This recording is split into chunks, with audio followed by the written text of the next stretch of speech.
Hello and welcome to The Big Picture. I'm Tracy Shilshi, and today our focus is on central government employees who can look forward to fatter paychecks and hefty allowances from next year. The 7th Pay Commission on Thursday recommended an average of 23.55% increase in the salary, allowances and also pension. The hike will be effective from the 1st of January 2016. A minimum pay of 18,000 per month and a maximum of 2.5 lakhs has been recommended by the Commission, headed by retired Justice A.K. Mathur, that presented its 900-page report to Finance Minister Arjun. The report, of course, will now be sent to all ministries for their comments and suggestions, and thereafter it will be sent to an implementation committee. Now, if accepted, it would add at least 1.02 lakh crore rupees to the government spending in 2016. And one day after those recommendations, right now, of course, dissections have begun.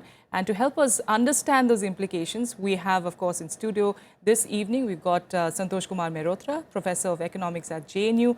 We've got A.K. Padmanabhan, who is the President of CITU, the Center for Indian Trade Unions, and also Himangshu, Senior Editor with the Economic Times, joining us as well.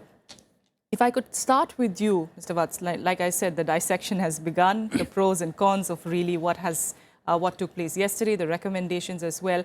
And Fitch, of course, has come out. The credit ratings agency has come out saying that this could actually be bad news for India's economy. Do you agree with that? Well, it's a legitimate concern, but not necessarily a bad news. Yes. Because, 1 lakh crore is not a small amount. It's a huge amount. And there's nothing on the table to say that in return of this additional 1 lakh crore, these guys are going to be working much harder. They're going to be much more efficient. They'll deliver much better services. But leave that aside for the moment. 1 lakh crore is a very big amount. Now, to some extent, this will generate demand in the economy because government employees will have more money to spend. So there'll be more consumption. There'll be, more cars, perhaps real estate, television sets, and all kinds of things. Yes. There'll be expenditure. Consumption will lead to some demand. But at the same time, where will this money come from?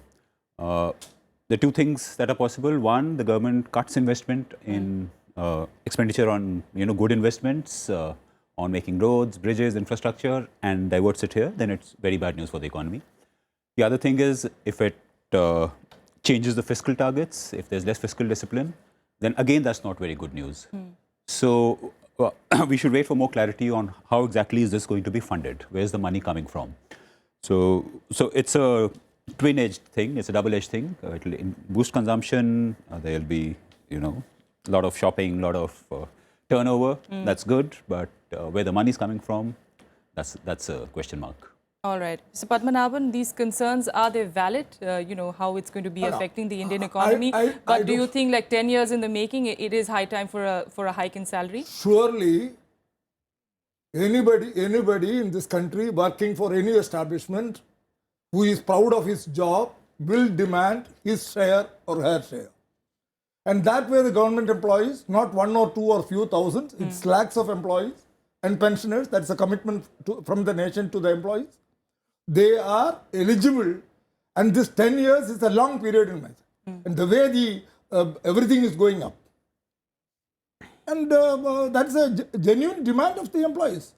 And here, actually, my criticism is, okay, they are going to have real estate, bungalows, all these are baseless things.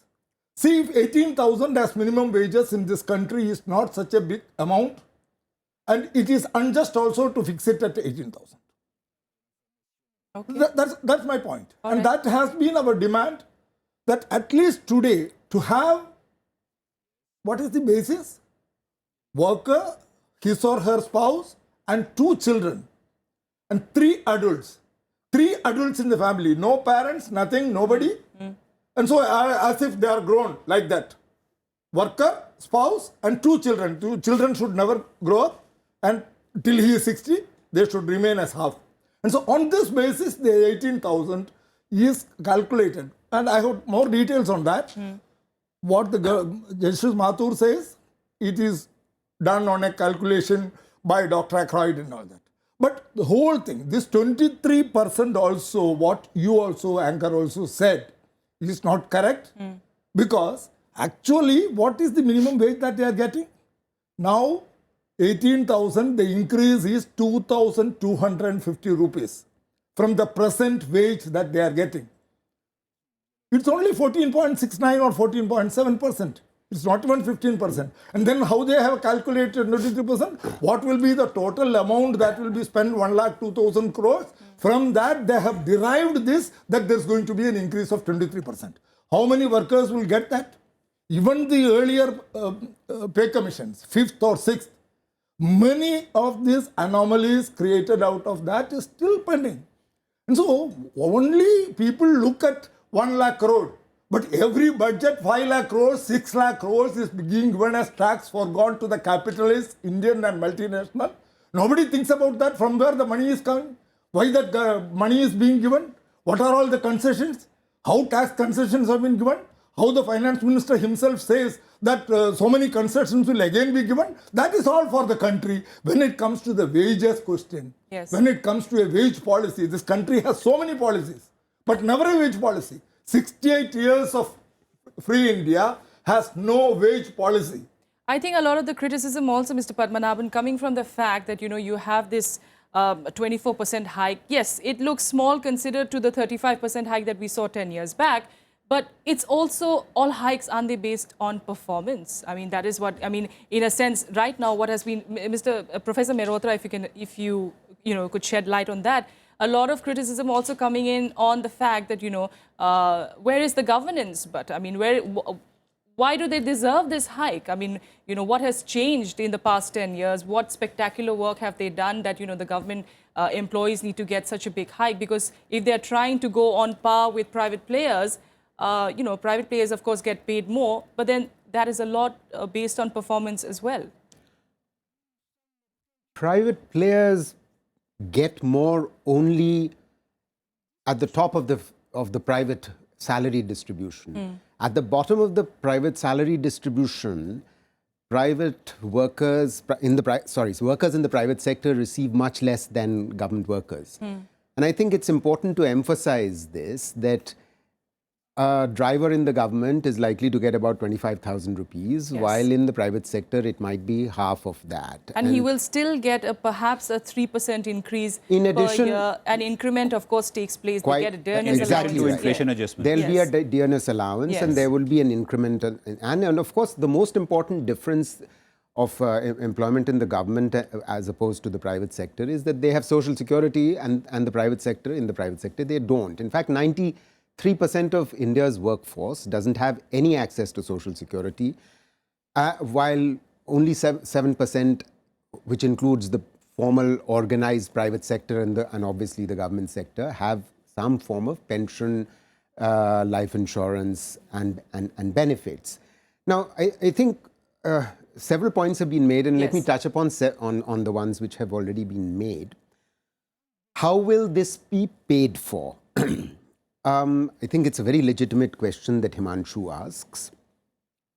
And this is particularly particularly sort of relevant question at this point of time, because the growth rate of the economy has tended to dip. There isn't any expectation that this is going to revive very soon.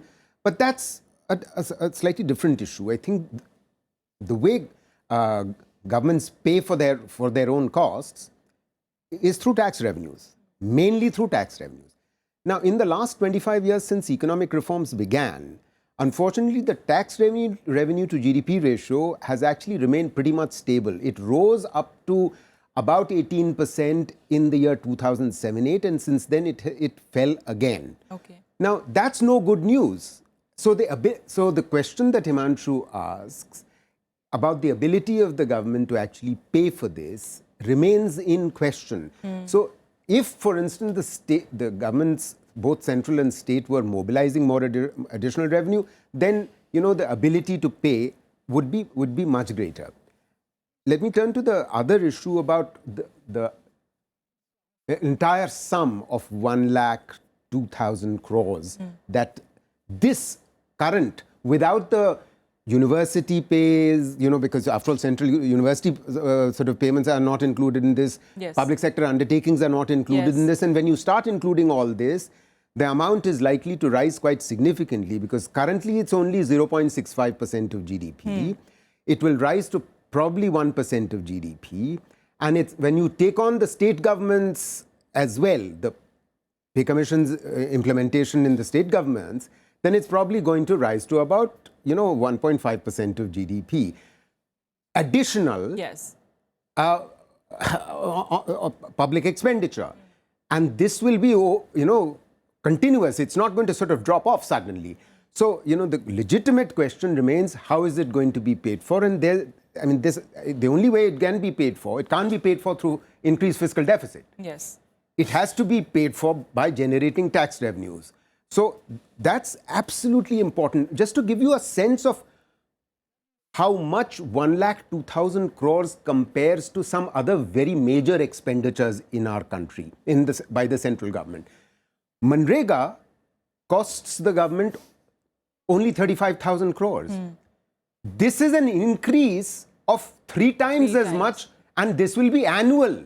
Please, this is just an increase. Yeah.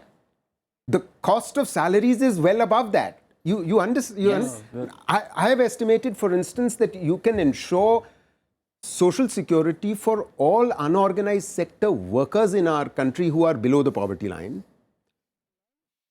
only for 38,000 crores, which is 0.38% of GDP. For God's sake, that's the comparison. So, these are things which need to be kept in mind. Yes. We should also keep in mind the following fact, that we are talking about only 3.3 million employees or workers in the central government. All told, there are 3.3 million, 33 lakhs. That's about 0.7% of the total workforce of our country. This is a labor aristocracy, no question about it. With all due respect, Yes. they have all the benefits, and they've got a very massive increase as it, in this pay commission. Mr. Padmanabhan, would you like to respond to that? Surely. One, who is what they have done and who are these employees? Your defense people who are at the borders, the railwaymen who are working, the defense production units, all come under this, and including your cabinet secretary. All these calculations. Now, why is it 1:14? Why it cannot be reduced? And so, the question is, why is the tax? Our honorable professor, who knows much more about economy than a poor worker like me, why is the tax gone down? This is not a question. Why the concession? Who got the concession? Yeah. You are talking about labor aristocracy, but what is happening in this country for the last 24 years? How it is coming down? How the taxes are coming down? Who is getting this tax benefit? Why it is being given? All these are questions related to this. One. Yes. And so this is what they have done. What is the changes that has happened during the 10 years you are asking? 10 years, how the prices have gone up? 10 years, what all these people have been doing? What our defense men are doing, our army, navy, defense, everything. They are all included in that, including the chief cabinet secretary of this country. From that level to this level. And from the chaparas to that way used to say. And even after that, what is these people doing? What are they producing? You go into every aspect. Not everybody is a driver. And how many drivers are there in the government? How many are there? Now almost everything is being run by the outsourcing departments. How many contract employees are there? How much they are paid?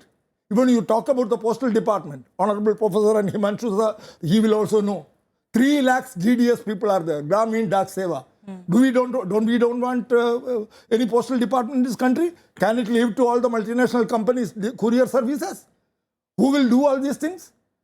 And so, what type of people, what is the benefit? This 18,000 or 20,000 after 30 years, Yes. we talk about the social security.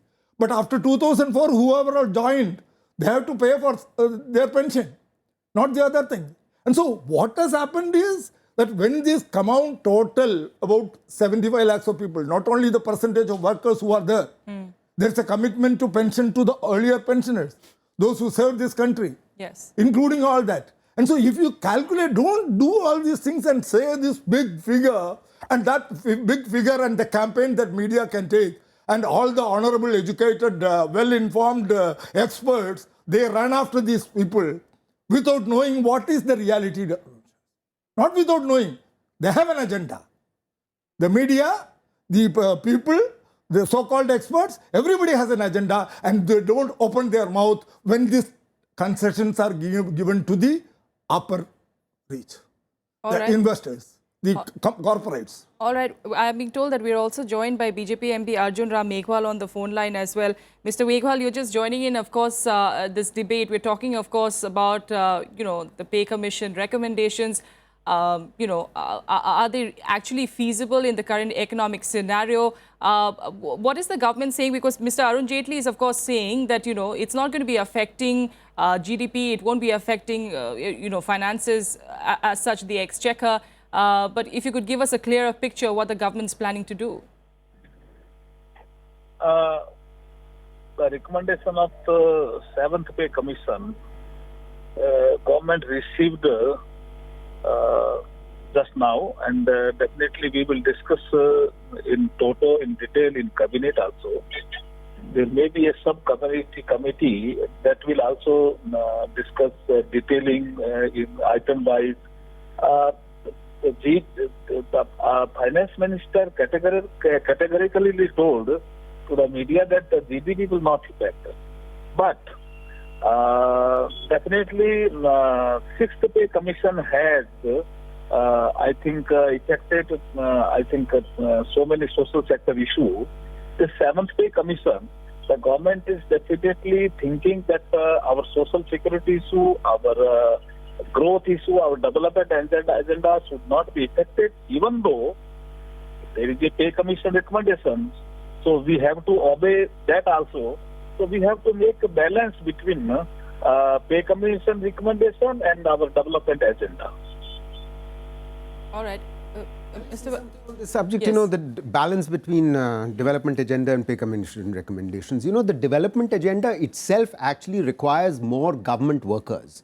What we've seen over the last many decades is a consistent decline in the absolute number of workers in government. Now, that's a serious problem. In fact, the Pay Commission report itself points to this, and I just want to sort of point out some numbers here.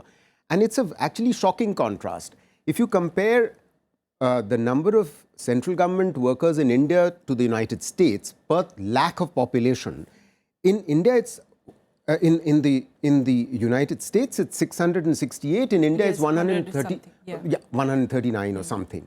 So, in other words, we are talking about a huge gap between, the numbers needed for development purposes. And what do we need them for? We need certainly much more policemen. We need many more judges. We need more teachers. We need more nurses. We need more doctors. But what do we in fact have? What is the composition of the central government workforce? Let's look at that very carefully. You know that the central government workforce consists of Group A, Group B and Group C. Group C today, for the last many years now, consists of Group C and D because they were sort of combined as a result of the 6th Pay Commission, and they are now supposed to be multi-skilled. And now, if I know that 10 years ago, Group A and Group B, at the top end, in other words, accounted for 12%, and Group C and D accounted for the remaining 88% of all central government workers. I look in this Pay Commission report, the 7th one, and the number is barely changed. The Groups A and B account for 11%, and the Group C now accounts for 89%. So, so we are giving a massive raise to those to 89%, and this country needs, as I just said earlier to you, it needs much more professionalization in government itself. Much greater competence in the generalist civil service that dominates the governance of this country. We need more teachers, more nurses, more doctors, more policemen, more judges. That means the workforce needs to grow. Now, if we keep increasing the salaries very significantly to the tune that we have increased salaries, how are we going to expand the workforce which is needed very significantly? And we need to increase the government size because that's what happens with development. The size of government in all developed countries is much higher, as I've demonstrated to you earlier. And unfortunately, we are allowing the size of our government to shrink. And it's bloated in the wrong places is really, that's an additional problem. Absolutely. Because Mr. Vats, you know, what Mr. Padmanabhan is saying, absolutely right. I mean, 18,000, you expect a family of, you know, 4 or 5 or 7 for that matter to manage in that. I mean, and that too coming after 10 years, you know, that in itself, it's, if you think about it, fine. But like he pointed out, you know, I think it's that huge gap that we're seeing in between. And the fact also, if I'm coming back to the performance issue, coming back to the fact that, you know, no industry anywhere, no sector anywhere, you know, actually gives a raise or a hike without actually taking a look at gauging performance. But this is, of course, one sector where we're, of course, seeing constant raises happening. Maybe it does come within 10 years or whatever. I agree with both of them. 18,000 is not a great amount of money for a person to, you know, to have a salary and be doing works of responsibility. And the professor's point completely, you know, you are employing in the wrong places. You know, the pay commission itself gives examples of, you know, the ratio of, say, senior officials or major general equivalents, what they were in 1970 and what they are today. Some are 5 times, some are 9 times. Now, has the Navy expanded 5 times? You know, there are ministries under which public sectors have been privatized and done away with, but you will have an army of joint secretaries there. Yes. The point is, you know, this whole exercise and the debate about government service, it is not a island and an absolute entity in itself. It is there for a purpose, to give administration and certain services to the common man.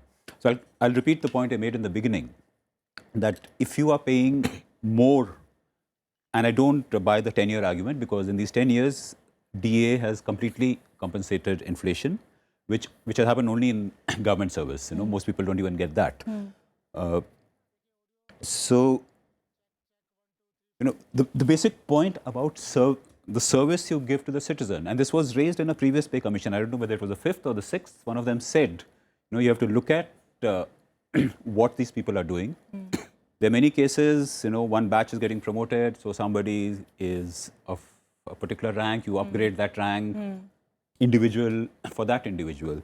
My point is, why should the taxpayer be paying for that? Yes. You know, that's very important. But the other point, you know, we need more judges, we need more police. All that is very well taken. I mean, that should be the case. You know, so much of the workforce, I mean, railways, you gave an example, and I completely agree it's a very important service. But where I disagree is that, you know, if you make a politician a railway minister, then his state will get a new division of the railway. Yeah. You'll have a new general manager, a new head of this, new head of that. Yes. So those are the kind of things. Now, why should the pay commission be rewarding all this? There has to be something that, yes, we want the employees to be happy, they should have a good morale, but we should not bloat the workforce in the wrong place and not employ people in the right places, you know, like doctors, nurses. I mean, look at public health today. You know, unless you are really at the lower end of society or you have contacts in AIMS or something, you cannot go to a government hospital. You know, you need to take 2 days leave or something. Absolutely. Right? That's right. That's right. That's true. So, which is why a pretty pedestrian doctor sitting in a good house, you will pay him 500 rupees to give you one antibiotic. You know. So, All right. so I mean, the that's where- higher education system is been massified in the last 7 or 8 years. We have a sort of gross enrollment ratio in universities and higher education generally of something like 18 to 20%. But the number of teachers is not growing. We can't find the teachers. It's very difficult to staff all the management colleges and the engineering colleges that keep opening.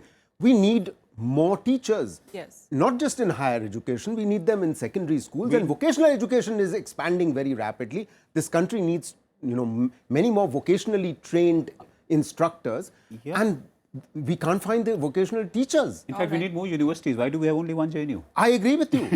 Entirely. You know, you had one Why is JNU. that in the schools you have a single teacher who school till today Exactly. after 67 years of Exactly. independence? Absolutely. And how do Right. you expect the children grow into Absolutely. educated, Absolutely. well-educated, well-informed, Absolutely. technical That's right. people? Which is why, Mr. Padma, I was saying that Where from they will your come? concerns Exactly. are completely Exactly. valid. But, you know, the people who are getting paid. See, I mean, no. you know, See, the yes. thing is, you immediately find these are all responsible for the bloated government services. You don't look into the other part at all. All right. You, All right. that's the thing. See, you say that yes, 92% of the workers do not have any social security. Is it because of this that they are not getting it? No, one is claiming that. No, All right. is All it- right. is it that? All right, At gentlemen, least thank in you. a college, higher university, or what sort of a scale they need?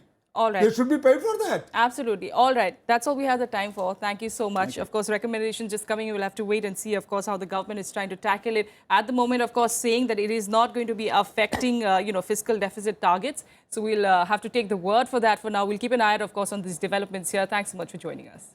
Thank you. Thank you.